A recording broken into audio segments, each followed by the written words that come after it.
ओम श्री गणेशाय नमः. शिवलीलामृत अध्याय 10. शारदेची कथा. श्री गणेशाय नमः.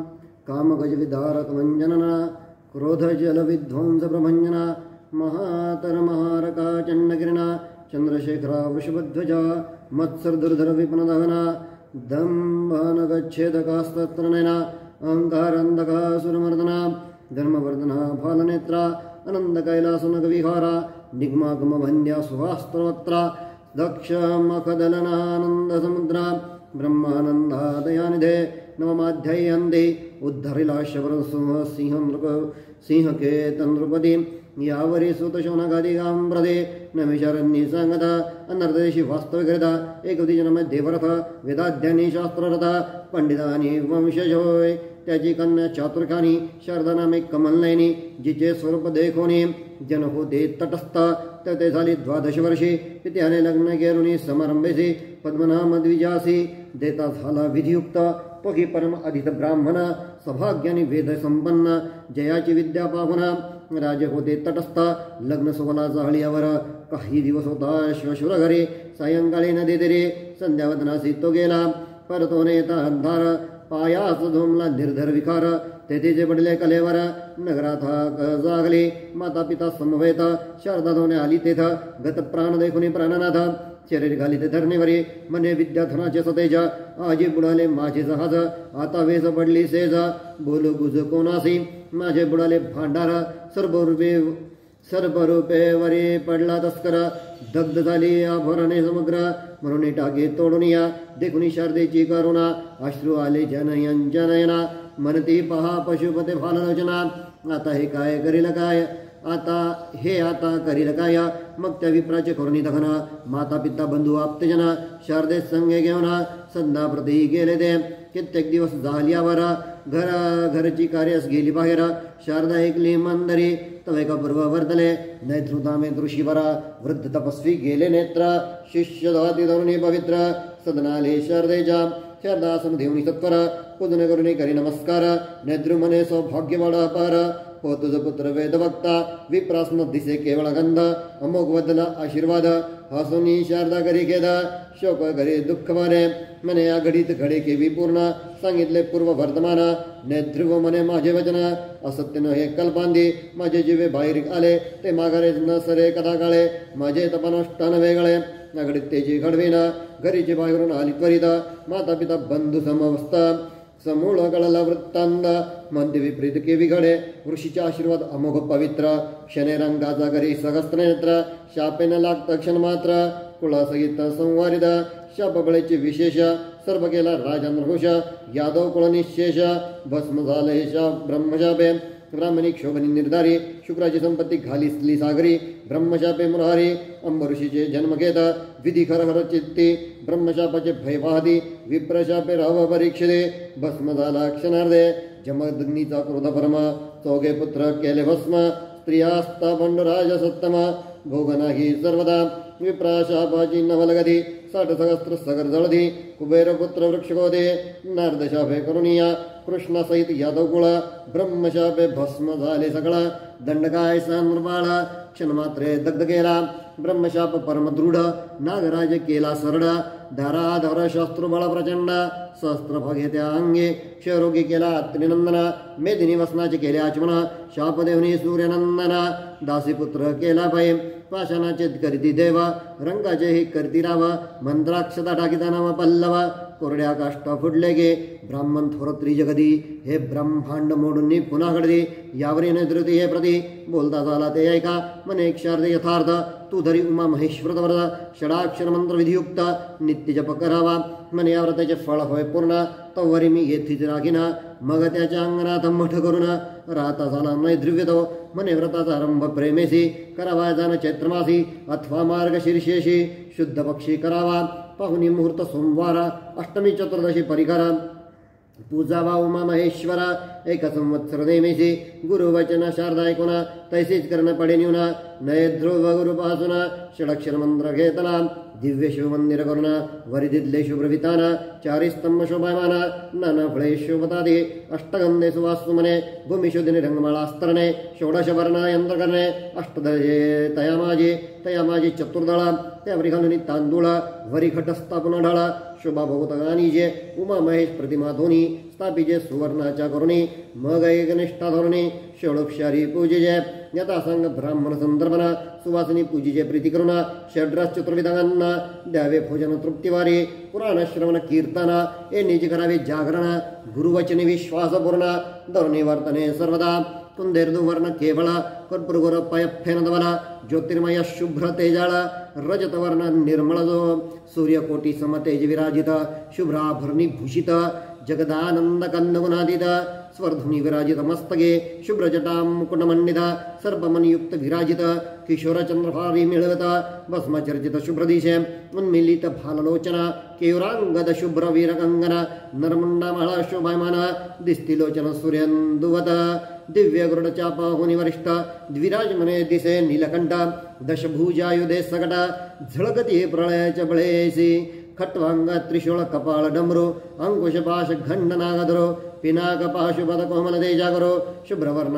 आयुधे शुभ्र तेजस्वी चातुर्दल शुभ्र तेजस्वी चातुर्दल चर्मवसना शुभ्र स्फटिक वर्ण गजाजीना मणिमय शुभ्र सिंहासन नानारत्ने विराजित कैलासगिरी शुभ्रवर्ण वरिमंडप शुभ्र सहस्त्र योजना स्तंभ विरहित सहस्रकिरण गगने जेवे प्रकाशिभय ऐरावतनी विशाल शुभ्र पुढे शोभे नंदिकेश्वर मणिमय कुंडले सुंदर शेषदक्ष गज्जळगदे ब्रह्मानंद सुखमनोना ओतिले शिवस्वरूप सगुण आता भवानीचे ध्यान शारदा ध्यानी गानिता गाला तत्वंगी सुंदर विराजमान चंद्रशेखर चतुर्भुज पाशांकुशधर गदा पद्मयुक्त जे सुरतर सुमननमाला युक्त मल्लिका बकुळ गमळी विराजित इभ मुक्तावतांस डोलद शुभाद्भुत कोनवर्णे मरिमध्या भुजंगवेणी जलजद्वदना करुणनयनी द्विद्वादशादित्य शोभा जगने कांजेवरी झळकते मागे स्त्रिया वर्णिल्या बघुता निस्सिम रूप लक्षणयुक्त ओवाळून टाकाव्या समस्त तिच्या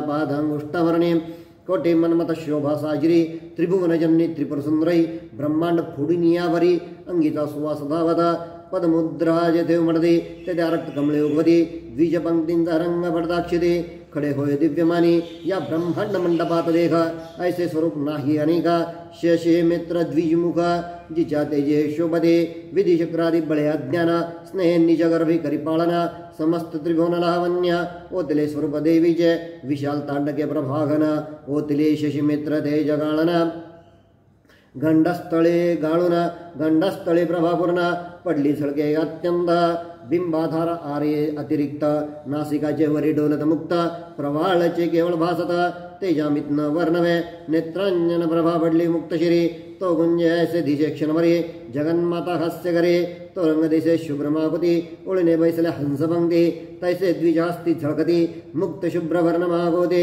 जळगती कैमवतीचे दंतपंक्ती शुभ्रात्यंत अधर प्रभयने आरक्त भासत डाळिंब बीज पक्व शोभाता क्षणैक तैसे दिसती कंठीचे मुक्तहार संपूर्ण दिसती इंद्रानीळा समान श्यामलांग प्रभादे दीप्यमान मुक्तम माझी बिंबले कमंडलु तेजस्वी सुंदरा तेवी विश्वजननीचे पयोतर कुमाराने भवक्त्र जानतीला मृत पराशदी प्रलय चळा पळगळोनी समग्र रंगविले वाटे देवीचे अंबर मुक्त लग कंजुके प्रभाकर बहुभूषणे झळगदे इंद्रनील केलवर्णे लीलालोष वेशधारिणे भक्तानुग्रहकारिणे प्रलयरूपिणी आदिमाता आदिपुरुषाची ज्ञानकाळा घडामोडी ब्रह्मांडमाळा जिचे स्वरूप पाहता डोळा जाश्वनीळा धनी न पुरे कृतिकांबुंज झळके गगनी जैसे जलज घोष डोलती करणे अरुण्य संध्या रागाऊने कानी कुंकुमरेखा रक्तपणे विश्वप्रलयी शिवसगुणपण टाकुनी होता तात्काळ निर्गुण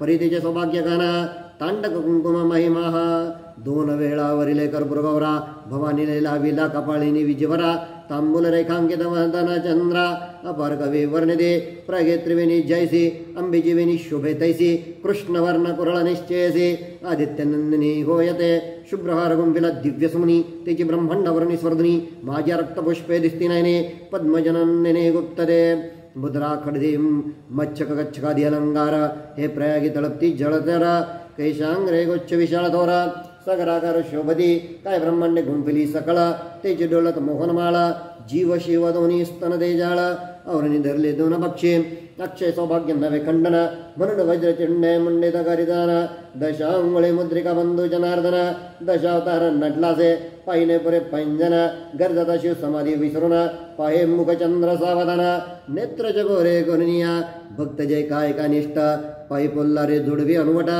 ऐसे स्वरूप वरिष्ठ शारदा ध्यात ब्रह्मानंदे असे एक संवत्सरापर्यंत आचरली उमा महेश्वर व्रत नेत्री उद्यापन गर्भिता यथाविधी प्रमाणे अक्रशंते दाम्पत्य वस्त्रलंगर दक्षिणायुक्त उजुनी शारदा हर्षभरीत तव रवी अस्त पावला जप ध्यान कीर्तन करिता शारदा गुरुजवळी बैसत अर्धयामिनी झाले अकस्मात भवानी तेथे प्रगडली असंभाव्य तेज देखुने नेध्रुवासी नेत्र आले ते क्षणे नेध्रुव शारदा लागती चरणे प्रेम भावे करुणिया देवीचे करते स्तवन उभे खळाकती करजोडून परित्या दोघा वाचून आणि कोण दे कधी जय जय भवानी जगदंबे मूळ प्रकृती प्रणव स्वयंभे ब्रह्मानंद पददायिनी सर्वारंभे चिद्विलासिनी तू माये धराधरेंद्र नंदिनी सौभाग्य सरते हे रंभजननी भक्तहृदयारविंद चिन्मयकाने वेदपुराणे वंद्यतो तुझे अपांग पदे निश्चिते गर्भांदासी नेत्रेदी मागे सांडून पवन गदे पांगुळ धावते कृपे तुझ्या मुखे होती वाचाळ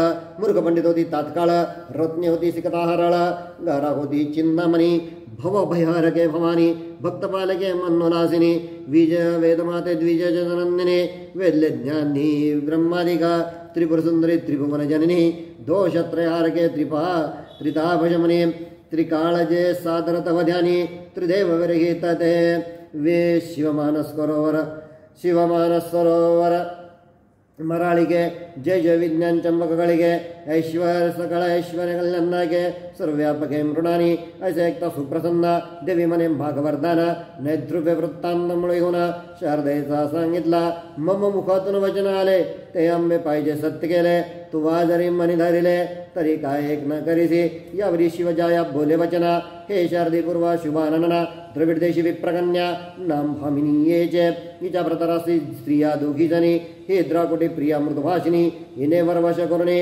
वडील कामिनी विघडविले शेजारी होता एक जार तोही बहुत दिवस जपत असता एकांत भावनी तिच्या हाता धरिता झाला दुर्बुद्धी हिने नेत्र करुणी रक्त झिडकारला तो जार पतित मग तो होणे खेदयुक्त गृहासी गेला दुरात्मा हिचे त्यास लागले ध्यान सुरतानंगिन आठवण हिच्या धासे करून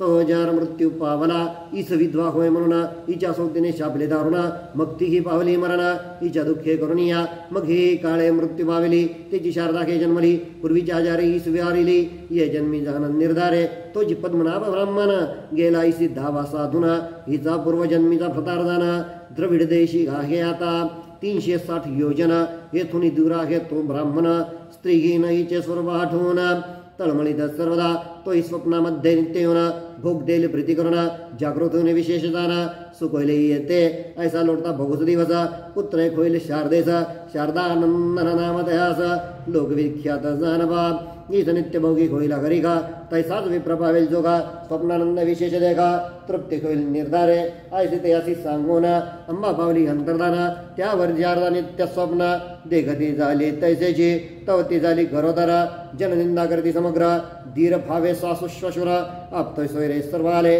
देवीचे करणे घटित खदखदा अजन खासत मंदी हे केवी गड्या विपरीत अंबाईस भेटली कधी एक मंदी कर्ण नासिक छेदून बाहेर घाला खरा रोहन करुण तो आकाशवाणी बोले गर्दन सत्यगर्भ शारदेचा जनपरम अमंगळ मंदी हे कापट्यवाणी सगळ त्यात एक वृद्ध होता पुण्यशीळ वत्ता झाला ते ऐका ईश्वरी मायेचे गम्य चरित्र अगठित घडवी निर्धार स्तंभे विन धरिले अंबर कुंभिने तरे जळावरी ग्रह गण भगने विधुमित्र यासा हे कोणाचा आधार सर्व देगे व्यापक परमेश्वर परिशोधिता ठाईन पडे परस्परे पंचभूतांची वैरा ते एक रूपे चालती कौतुक थोरा जननी गर्भी जीव समग्र रक्षितो कैसा पहा हो काय एक न करी जगन्नाथ राजा पूर्वी युपकेता त्याचे जळे पडले रेता ते जळप्राशित वेश्या आहे का तितके मी झाले ते गर्भिणी पुत्र प्रसवली उत्तम गुणे विभांडकाचे रेत जळी पाडणे ते जळकर्णीने प्राशिदा तोची झाला ऋषिशृंगे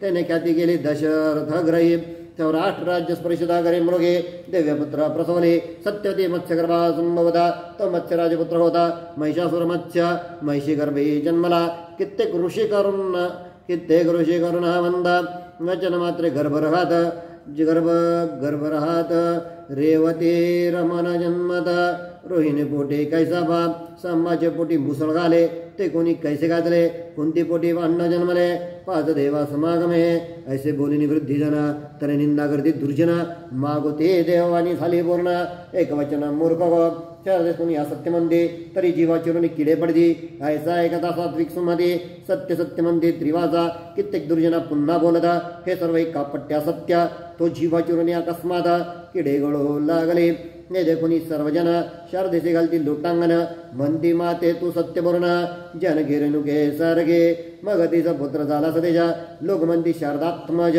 वाढत जैसा द्विजराज शुद्ध द्वितीय पासून उपनयन झाले पूर्ण 18वे वर्षी वेदाध्ययन 4 वेद षटशास्त्रे जाण मुखोद्गत पुराणे नवग्रहात जैसा वासरमुनी ते पंडितादाग्रगणी तेने जनुष्टामे पिनाकवाने प्रसन्न गेला सर्वस्व या वर्षार्धा पुत्र समवेता लक्ष्मी शिवरात्री व्रत अद्भुत गोकर्ण क्षेत्रापती जाता यात्रा बघत मिळाली तो द्रविड देशीचा ब्राह्मण तोही आला यात्रे लागून परस्परे पागुन कष्टी होती अंधरी परस्परा कळली कुणा पूर्वी देवी बोलिले वचन उमा महेश्वराचे व्रत पुण्य अर्धे देई पतीचे पुत्र दे त्याचा त्यास तू त्यापासी राहे 4 मास समागम न करी निशेष शुभदासी पावसी मग शिवरात्री यात्रा करुणा व्रतारासी गेले नमना म्हणे हा घ्या आपला नंदना मनने करी दिदला उमा महेश्वरत व्रत त्याचे अर्ध पुण्य देता मग शारदा सवे जाता द्रविड देशा प्रति जिव्हा शारदा व्रतस्थ पूर्ण करून दुरून घे पतीचे घे दर्शन विख्यात झाला शारदानंदन महापंडित पृथ्वीवरे तपाचरता अपार मात्र पितृभजनी सादर माता भवानी पिता शंकर हेची भावना तयाची जो न करी जनक जननीचे भजन दिग्त्याचे तपध्यान दिग्विद्या दिग्थोरबना दिग्भाग्य तयाचे घरी 60 स्त्रियेचे गोता आणि मायबापाश्नवीत अन्न निधी बाहेर घालिता शब्दवाणी हृदय भेदी तो जरी चढला षटशास्त्र तो जरी पडला षटशास्त्र परी अनामिका होणे अपवित्र त्याचे न पाहावे वक्त्र विठ्ठल कथा न पाहावा यद्यपि झाला स्पर्शदान तरी करावे सच्चैल स्नान महादोषी तो कृतघ्न दयम दारुण गांजित यावरी शारदेचा प्रतार महातपस्वी योगीश्वर शरीर ठेवणे परत्र पावला तो शिवपदा शारदा होणे चिंतने मदन दहन कधी विधियुक्त सहगमन पती संवेद कैलासभवन पाहुणे सुखी रागिले शिवलीलामृत सुरसपूर्ण किंवा हे दिव्य रसायन भवरोगे सविता जाण आरोग्य होणी शिव होते जे वृत्तीने कवळले सहज त्यासी नावडे हा सरसराज ज्यांचे ब्रहसुकृत तेज पुंज तेचे अधिकारी येते जे श्री ब्रह्मानंद श्रीधर श्रोता विनवी जोडणी करा शिवलीलामृत निर्जर तुम्ही सेवा आदरे पुढील अध्यायी सुरस कथना पावन होय श्रोता वक्ता मृडानी सहित शिवतत्वदा पाठी राखी सर्वधा शिवलीलामृत ग्रंथ प्रचंड स्कंदपुरांतर ब्रह्मोत्तरखंड परिसोत्सज्जनखंड दशमाध्याय गोळः श्री सांब सदाशिवार्पणमस्तु शुभं भवतु शुभं भवतु शुभं भवतु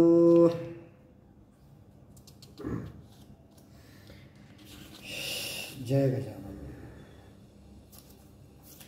ध्याये नित्यं महेशं रजतगिरिनिभं चारुचन्द्रावतंसं रत्नाकल्पोज्ज्वलाङ्गं परशुमृगवराभीतिहस्तं प्रसन्नं पद्मासीनं समनस्तात् स्तुतं गणैर्व्याघ्रकृत्यं वसानं विश्वान्द्यं विश्ववन्द्यं निखिलभयकरं पञ्चवक्त्रं त्रिनेत्रम् असे गरम योगी असे ध्यान योगी स्वयं पूर्णतो ज्ञान योगी विरागी पूजित से नित्य श्री बालचंद्र नमस्कार श्री सद्गुरु रामचंद्र बुद्धिदाता भालचंद्र गजानन, पूर्णवादाचार्य परमपूजनीय डॉक्टर रामचंद्र महाराज, पूर्णवाद वर्धिष्णू परमपूजनीय सद्गुरुनाथ डॉक्टर विष्णू महाराज, सती सौभाग्यवती मनकर्णिका माता, सती सौभाग्यवती भीमन माता, या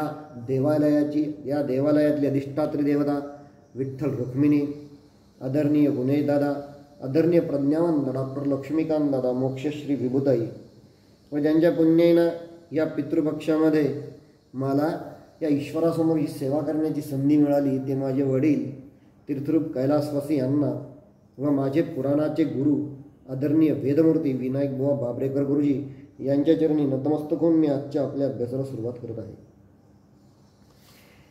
शिवलीलामृत ग्रंथ अत्यंत सुंदर, अत्यंत सुरस आणि त्याचप्रमाणे कल्पवृक्ष अमृताची फळे देणारा असा हा ग्रंथ आहे. परवापासून आपण आपल्याला या शिवपुराणाच्या अध्यायामध्ये एक एक तपस्वी, एक एक शिवयोगी भेटतात. परवा आपल्याला ऋषभदेव भेटले ज्यांनी भद्रायूचा उद्धार केला. काल आपल्याला वामदेव भेटले, त्यांनी त्या ब्रह्मराक्षाचा उद्धार केला.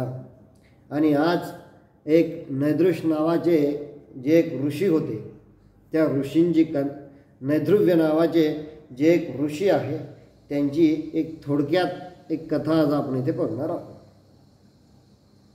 अनर्थ नावाचा एक देश, त्याच्यामध्ये देवरथ नावाचा एक अत्यंत विद्वान, एक अत्यंत महाज्ञानी एक पंडित तो राहत होता. त्याचप्रमाणे हा जसा पंडित होता, जसा विद्वान होता, त्याचप्रमाणे राजाच्या जवळसुद्धा त्याला अनेक प्रकारचा मान त्या राजाला होता, त्या ब्राह्मणाला होता. आणि या ब्राह्मणाला एक दिवस एक अत्यंत शुभमुहूर्तावरती सुलक्षणी गुणवान एक पुत्री झाली, एक कन्यारत्न त्याला झालं. तिचं नाव की काय म्हणून त्यानं शारदा ठेवलं. तिचं नाव त्यानं शारदा ठेवलं. ही शारदा शुक्ल पक्षातील चंद्राप्रमाणे कलेनं ही वाढत होती, मोठी होत होती. हिचं जेव्हा विवाहाचं वय झालं तदनंतर हिच्या पित्याने हिच्यासाठी एक चांगला पती लावावा याकरता स्थळ संशोधनाला सुरुवात केली. आणि तदनंतर त्याच राज्यामध्ये असलेला एक पद्मनाभ नावाचा एक अत्यंत पंडित, अत्यंत विनम्र, अत्यंत शांत असा एक महाज्ञानी पंडित ब्राह्मण तिथे होता. यांनी हिचा विवाह तिच्याशी लावून दिला. काही दिवस अत्यंत आनंदात चाललेले होते. हा सुद्धा सासू सासऱ्याच्याच घरी राहत होता. आणि एक दिवस संध्याकाळी नदीवरती हा जेव्हा स्नान करायला गेला तेव्हा स्नान करून येत असताना एका अत्यंत विषारी अशा सर्पदंशामुळे त्याचा मृत्यू झाला. त्याचा मृत्यू झाला. गावात जशी ही वार्ता कळाली तसे सर्व नगरजन, त्याचप्रमाणे त्याचे वडील, त्याचा मोठा भाऊ, त्याची भावजाई, त्याची आई आणि त्याची पत्नी ही शारदा हे अत्यंत शोकाने व्याकुल होऊन तिथे रडत रडत तिथे आले. ती शारदा अत्यंत प्रकारचा आक्रोश करायला लागली की कुठलं माझ्या पूर्वजन्मीचं हे पाप होतं की काय, म्हणून हे मला या जन्मी भोगायला मिळालं. इतका विद्वान नवरा, इतका सुंदर संसार चालू असताना सुद्धा माझ्या संसाराला कोणाची तरी दृष्ट लागली.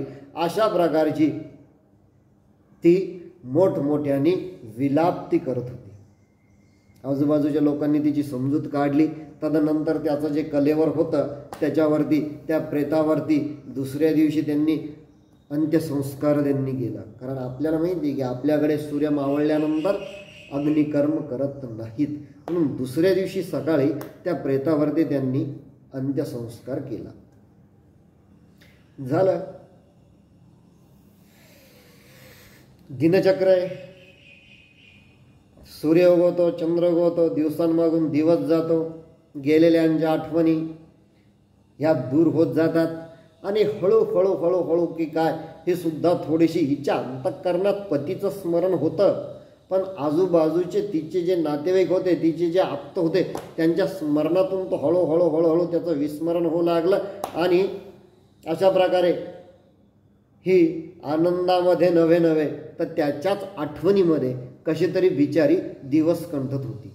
एक दिवस हिच्या घरातले हिचे सासू सासरे दीर भावजे कुठेतरी कामानिमित्त बाहेर गेलेले असताना एक मोठी ललकारी तिच्या कानावरली पडली, ओम नमः शिवाय, अशा प्रकारची ललकारी तिच्या कानावरती पडली आणि म्हणून ती धावतच बाहेर आली.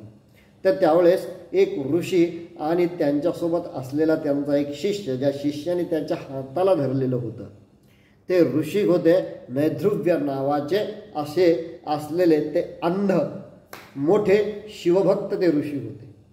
या ऋषींचं आगमन झालं. तिनं दारातच त्यांचे पाय धुतले, त्यांना घरामध्ये आणलं, एका उच्चासनावरती त्यांना बसवलं. या बिचारीनं सर्व ही, कारण ब्राह्मणाची मुलगी असल्या कारणाने आणि ब्राह्मणाची पत्नी असल्या कारणाने तसं त्या पद्धतीनं त्या ऋषीला शोभेल अशा पद्धतीनं, त्या तपस्व्याच्या पद्धतीनं हिनं त्यांचं षोडशोपचार पूजन केलं आणि एका मोठ्या आसनावरती त्यांना बसवलं. आणि हिचं पूजन चालू होत असताना त्या ऋषींनी तिला अखंड सौभाग्यवती भव असा आशीर्वाद देऊन टाकला. तेव्हा त्यांच्या शिष्याने सांगितले की अहो महाराज म्हणे ती तर विधवा आहे म्हणे. मग ती सुद्धा शोक करायला लागली, मी तर विधवा आहे म्हणे, मला आता पुत्र कसा होईल. मग तदनंतर ऋषींनी सांगितलं ठीक आहे म्हणे, नुसतं अखंड सौभाग्यवती भव नसून तुला एक सुंदर एक गुणवान असा पुत्र हो, असाही मी तुला आशीर्वाद देतो. झालं. तदनंतर तिच्या घरातले आले सर्वजण. तिच्या घरातले आल्यानंतर मग तिनं सांगितलं की या ऋषींनी मला असा असा शाप दिला. तेव्हा तिचे सासरे असं म्हणाले की आतापर्यंत ब्राह्मणाचा शाप हा कुठलाच वाया गेलेला नाही आहे म्हणे. एकदा नारदांनी म्हणे 2 पुत्रांना शाप दिला म्हणून ते गोकुळामध्ये वृक्ष होऊन राहिले म्हणे. एकदा त्या सूर्याने इंद्रदेवाला शाप दिला होता म्हणे, म्हणून त्याला विदुर होऊन त्याला पुढचा जन्म भोगावा लागला म्हणे. त्यामुळे ब्राह्मणांचे जे शाप असतात ना किंवा आशीर्वाद असतात ते फळाला येतात, ते वाया जात नाही. मग नंतर त्या ऋषींनी तिला सांगितलं की बाळा काळजी करू नको, माझ्या मुखातून शब्द निघाला तो त्या ईश्वराला पूर्ण करावा लागेल. आणि त्या दिवशीपासनं त्यांनी तिला ओम नमः शिवाय या षडाक्षर मंत्राची दीक्षा दिली. तिनं त्यांना गुरुस्थानी मानलं आणि त्यांनीही सांगितलं की तुझं हे जे व्रत आहे हे व्रत पूर्ण होल्याशिवाय मी मात्र इथून हलणार नाही. आणि मग त्यांनी सुद्धा काय हिच्या झोपडीच्या अगदी समोर एक मठ यांनी स्थापन केला नैध्रुव्य ऋषींनी. आणि हे नैध्रुव्य ऋषी त्यांच्या त्या शिष्यासमोर तिथे राहायला लागले. झालं. आता हिच्या व्रताची सुरुवात करायची तर ती कधीपासून करायची त्यांनी सांगितले की या मंत्राची कुठल्याही चैत्र किंवा मार्गशीर्ष शुक्ल पक्षातील अष्टमी अथवा चतुर्दशी अथवा सोमवार पाहून या व्रताची सुरुवात करायची. तदनंतर सुंदर अशा प्रकारची यंत्र रचना करून तेथे चतुर्दळ अथवा अष्टदळ हे निर्माण करायचे. उंच अशा चौरंगाच्या आरासावरती एक घट एक कलश स्थापन करायचा आणि त्याच्याच अगदी पाठीमागे सोन्याची उमा आणि महेश्वराची तिथे प्रतिमा ठेवून त्यांचं षोडशोपचार पूजन करायचं. आणि घरासमोर सुंदर अशा प्रकारची रांगोळी काढायची. गोमयाने तो परिसर पूर्ण लेंपून घ्यायचा. पूर्ण घराभोवती सुंदर अशा प्रकारचे केळीचे आंब्याचे असे तोरणं उभारायचे. आणि अशा प्रकारचं त्यांनी सांगितल्यानंतर याही शारदेनं तशी शिवाची आराधना यांनी सुरू केली. झालं. दिवसांमागून दिवस महिन्यांमागून दिवस जात होते आणि 1 संवत्सरानंतर तिच्या या व्रताचं उद्यापन झालं. तिच्या व्रताचं उद्यापन संपन्न झालं. त्या दिवशी तिनं शिवाराधना केली, शिवपूजन केलं. सुंदर अशा प्रकारचा आनंदानं तिनं त्यांचं शिवाचं तिथे शिवपुराण ऐकलं. त्या ऋषींच्या मुखातून तिनं शिवपुराण ऐकलं. आणि तदनंतर अचानक साक्षात भगवती देवी तिथं प्रसन्न झाली. अत्यंत सुंदर अत्यंत दैदिप्यमान अशा प्रकारचा प्रकाश सर्वदूर पसरला आणि सुंदर अशा प्रकारची त्या भगवतीची मूर्ती त्यांच्या डोळ्यासमोर उभी राहिली. त्या भगवतीनं विचारलं मागा म्हणे तुम्हाला काय मागायचं. तेव्हा त्या नैद्रव्य ऋषींनी सांगितलं की मी या बालिकेला आशीर्वाद दिलेला आहे आणि हिचा हा आशीर्वाद आता खरा हो, तुम्ही आमच्यावरती कृपा करा. आणि तेव्हा ती शारदा सुद्धा देवीला सतत प्रार्थना करायला लागली की हे आई, हे जगदंबे, तू सर्व विश्वाची जननी आहेस. ब्रह्मा विष्णू महेश हे सुद्धा तुझ्या आज्ञेनंच चालतात. इंद्र आणि इतर देवगण हे तुला बालकांसमान आहेत. अशा प्रकारची त्या देवीची हे सर्वजण मिळून तिथे स्तुती करायला लागले. आणि नंतर त्या भगवतीनं त्यांना असा प्रकारचा आशीर्वाद दिला की तुझा जो पती आहे, जो आता इथनं 360 योजनं दूर एका द्रविड देशामध्ये तो आहे म्हणे, तो तुझ्या स्वप्नात येऊन तुला तो विशेष सुख देईल आणि या दृष्टीनं तुझा गर्भ राहील आणि तदनंतर एका विद्वान अशा पुत्राचा तेथे जन्म होईल. तदनंतर 12 वर्षानंतर या बालकासोबत जेव्हा तू गोकर्ण या क्षेत्री जाशील त्याच वेळेस तुझ्या या पती प्रत्यक्ष तुझ्यासमोर येऊन मग तुम्ही दोघंजण तिथे शिवपूजन करून या पुत्राला 4 महिन्यापर्यंत तू त्यांच्या सोबत ठेव आणि तदनंतर मग तुम्ही दोघंही जण शिवलोकी मला प्राप्त होताल. अशा प्रकारचा आशीर्वाद देऊन भगवती तिथे गुप्त झालं. व्हायचं तेच झालं. बरं, ही भगवती जी होती ती फक्त या दोघांनाच दिसली. ही फक्त या शारदेला आणि या नैद्रव्य असलेल्या ऋषीला दिसली. आणि ज्यावेळेस भगवती तिथे प्रकट झाली त्याच वेळेस त्या नैद्रव्य ऋषीला त्यांनी दिव्य दृष्टी दिली. म्हणजे जे अंध होते त्यांना आता दृष्टी दिली. झालं. पुन्हा एकदा दिवसांमागून दिवस जात होते. गुरुची सेवा करता करता व त्याचप्रमाणे ओम नमः शिवाय या षडाक्षर मंत्राचा जप करता करता दिवस जात होते. आणि स्वप्नामध्ये मात्र तो द्रविड देशातला तो ब्राह्मणी येऊन हिला विशेष सुख देत होता. आणि व्हायचं तेच झालं. 9 महिन्यांनंतर ती स्वतः गर्भवती राहिली. ती गर्भवती राहिली. लोकांनी तिच्यावरती आक्षेप घेतला. असं कसं शक्य आहे? असं होऊच शकत नाही. हिचीच काहीतरी चूक असेल, हिचाच कुठेतरी पाय घसरला असेल, असं ते तिला दोष द्यायला लागले. आणि हे सर्व दोष देत असताना मग नंतर त्याच्यातला एक विद्वान उठला आणि त्यानं सांगितलं की युपकेतू नावाचा जो एक राजा होता, हा युपकेतू राजा एकदा जलात आंघोळ करत असताना त्याचं रेत त्या पाण्यामध्ये पडलं आणि ते एका वेश्येनं ते जलाचं पाणी प्राशन केलं. तेव्हा त्यात ते रेत जाऊन ती पुढं गर्भवती राहिली. त्याच्यानंतर विष्मांडक नावाचे जे ऋषी होते यांचंही तसंच झालं. जलामध्ये यांचंही रेत पडलं. तदनंतर ते एका हरिणीनं ते पाणी पिलं आणि त्याच्यानंतर ऋष्यशृंग नावाचे एक ऋषी जन्माला आले. तदनंतर दशरथाने सुद्धा पुत्र कामेष्टी जेव्हा दशरथाने यज्ञ केला होता त्यावेळेस सुद्धा अशाच पद्धतीनं. आणि तदनंतर सौराष्ट्र देशातील जो नरेश होता त्याने हरिणीला स्पर्श करताच नुसत्या त्याच्या स्पर्शानं ती हरिणसुद्धा गर्भवती राहिली. तदनंतर मत्स्याच्या पोटी मत्स्यिनीच्या पोटी सत्यव्रतीचा जन्म झाला आणि महिषीच्या पोटी महिषासुराचा जन्म झाला. हे तुम्हाला माहिती आहे ना, ही देवाची करणी तुम्हाला माहिती आहे ना, मग तुम्ही हिला दोष देऊ नका. आणि हे जरी म्हणत असले तरी सर्व जन हे तिच्या विरोधात गेलेले होते आणि त्यांनी सांगितलं की हिला आता आमच्या हवाली करून टाका, आम्ही हिचे नाक काप आणि हिची जीभ आम्ही छाटून टाकतो.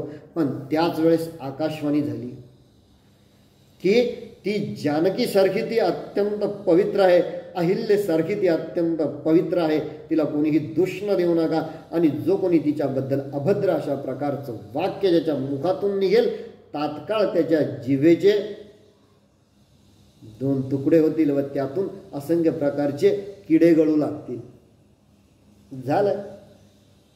तदनंतर सुद्धा हे लोक ऐकाना, जे सुष्ट होते, जे चांगले होते, जे सज्जन होते, त्यांनी यांच्या शब्दावरती विश्वास ठेवला. म्हणजे दुष्ट अशा प्रकारचे लोक होते त्यांनी त्यावरती विश्वास ठेवला नाही आणि ते पुन्हा तिच्याविषयी अशा प्रकारचं वक्तव्य करत असताना त्यांच्यासमोर साक्षात तसं घडलं आणि तदनंतर मग मात्र हे सर्व प्रकार पाहून ते सुद्धा घाबरले की त्यातल्या त्यात आकाशवाणी झाली ना, आकाशवाणीने सांगितलं आणि हे सत्य आपण डोळ्याने बघतोय असं म्हटल्यानंतर मग त्यांनी सुद्धा तिला तिथे साष्टांग नमस्कार केला. सांगता सांगता एक गोष्ट राहून गेली की त्या भगवतीनं या शारदेचा पूर्व इतिहास सांगितला होता की पूर्वी द्रविड देशात ही एक ब्राह्मण कन्या म्हणून जन्माला आली होती. हिचं नाव भामिनी होतं. हिचा विवाह ज्या पुरुषाबरोबर झाला त्याला पहिले एक पत्नी होती, म्हणजे हिला विवाहानंतर एक सवत झाली. पण ही बोलण्यामध्ये अत्यंत चाणाक्ष, अत्यंत चपळ आणि त्याच प्रकारचं हिचं वर्तन असल्या कारणाने पतीनं फक्त आपल्या सोबत राहावं, आपल्या समवेत राहावं हा हिचा अट्टहास असायचा. म्हणून ही सतत पतीच्या पुढे पुढे पुढे पुढे करत राहायची. त्यामुळे पतीसुद्धा हिला सोडून जात नव्हता. म्हणून की काय त्या सवतींचा सुद्धा द्वेष हिनं ओढवलेला होता. आणि ही जशी दिसायला अत्यंत चतुर होती, अत्यंत सुंदर होती, त्याचप्रमाणे यांच्या शेजारी राहणारा एक जो दुर्जन होता त्याची दुष्ट अशा प्रकारची नजर हिच्यावरती सारखी पडत होती. आणि एक दिवस त्यानं तसा प्रसंग सुद्धा गेला. तो तिच्या जवळ जाऊन तिच्या अंगाला स्पर्श करण्याचा त्यानं प्रयत्न केला, पण त्याच वेळेस अत्यंत तीव्र रागाने, आवेशाने हिनं त्याला प्रत्युत्तर दिलं आणि घराच्या बाहेर हकलून दिलं. आणि तदनंतर कालांतराने हिच्या या अशा वागण्यामुळे हिच्याच तो प्रत्येक वेळा त्याला जळी स्थळी काष्टी स्वप्नी पाशणी सुद्धा त्याला हीच दिसत होती. आणि असं करता करता तिची तब्येत खंगून गेली आणि तदनंतर काही वर्षांनी तो ग्रतप्राण झाला. व नंतर त्या सौतींनी सुद्धा हिला अशा प्रकारचा शाप दिला की पुढच्या जन्मी तू विधवा होशील. म्हणून ही या जन्मी विधवा झाली. तदनंतर तो जो जर होता, तो जो दुष्ट होता, तो दुष्ट या जन्मामध्ये पद्मनाभ म्हणून जन्माला आला. तो पद्मनाभ म्हणून जन्माला आला म्हणून त्याला सर्पदंश होऊन त्याचा मृत्यू झाला. आणि हिचा जो पती होता तो त्या द्रविड देशात आहे. तो त्या द्रविड देशात असल्या कारणाने तो बिचारा सात्विक आहे. तो आजही तो त्याच प्रकारचा सज्जन आहे. आजही तो हिला आठवून हिच्या स्वप्नांमध्ये तो रमतोय, हिच्या स्वप्नांमध्ये तो झुरतोय. तो पती जो हिच्यापासनं 360 योजने दूर होता, ज्यानं स्वप्नात येऊन हिच्या सोबत हिला अंगसंग देऊन पुढे ही गर्भवती राहिली. झालं, हिला मग पुत्र झाला. पुत्र झाल्यानंतर तो सुद्धा हळूहळू मोठा व्हायला लागला. 8व्या वर्षी त्याचीही मुंज झाली. तो सुद्धा षटशास्त्रकला निपुण तो झाला. अनेक पुराणे, अनेक उपनिषद त्याने मुखद्गत करून टाकलेले होते. आणि त्याप्रमाणे त्याचा सुद्धा दबदबा त्या पंचक्रोशीत नव्हे तर त्या पूर्ण राज्यामध्ये या मुलाचा सुद्धा दबदबा होता. त्याचं नाव होतं शारदानंद, हे त्याचं नाव ठेवलं. अशा प्रकारचा तो शारदानंद मग एक दिवस आपल्या मातेसमवेत गोकर्ण क्षेत्री जात असताना तिथे पुढे या शारदेची आणि या द्रविड ब्राह्मणाची, या द्रविड देशातल्या ब्राह्मणाची दोघांची तिथे पुन्हा एकदा समोर नजरानजर झाली. जशी नजरानजर झाली तसे दोघंजण आर्त जीवाच्या त्या ओढीनं दोघंजण एकमेकांच्या जवळ आले. दोघांनी सुद्धा एकमेकांना ओळखलं आणि तदनंतर तिनं असं सांगितलं की हा तुमचा पुत्र, याचा तुम्ही 4 महिने सांभाळ करा. आणि अशा प्रकारे पुढे मग ही शारदा 4 महिन्यांपर्यंत त्या पतीसमवेत राहून पण शिव ध्यानात, शिवचिंतनात, शिवोपासनेत मग्न राहून पुढचे 4 महिने व्यतीत केले. व तदनंतर अंतसमयी मात्र तो द्रविड ब्राह्मण हे दोन्ही सुद्धा शिवलोकी गेले. अत्यंत सुंदर प्रकारचा असा आजचा अध्याय. हरे राम राम राम हरे हरे, हरे कृष्ण कृष्ण कृष्ण हरे हरे, हरे राम राम राम हरे हरे, हरे कृष्ण कृष्ण कृष्ण हरे हरे, हरे राम राम राम हरे हरे, हरे कृष्ण कृष्ण कृष्ण हरे हरे। श्री सद्गुरुनाथ रामचंद्र महाराज की जय, श्री सद्गुरुनाथ विष्णु महाराज की जय, श्री गुरुदेव दत्त मंगलमूर्ति मोरया। पूर्णवाद की जय। जय श्री